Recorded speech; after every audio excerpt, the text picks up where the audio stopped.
Welcome back, hotelier. Food and beverage, standard operating procedures and understanding the departmental policies.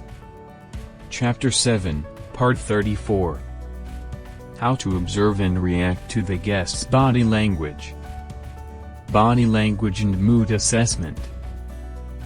Pay close attention to the guest's body language, facial expressions, and voice intonation, as they reveal their mood and emotions. Handling irritated guests. If a guest appears irritated, approach them with sensitivity and empathy. Listen actively to their concerns and take proactive steps to address the issue promptly. Responsible alcohol service. If a guest displays signs of intoxication, refrain from serving further alcohol to ensure their safety and well-being. Anticipating guests' needs.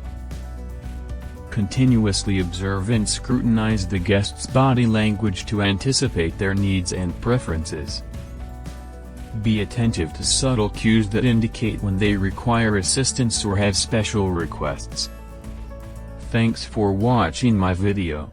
If you had a good time, please give it a thumbs up and consider subscribing to my channel. Don't forget to hit the notification bell so you won't miss any future content. Your support means a lot to me. Take care and stay curious.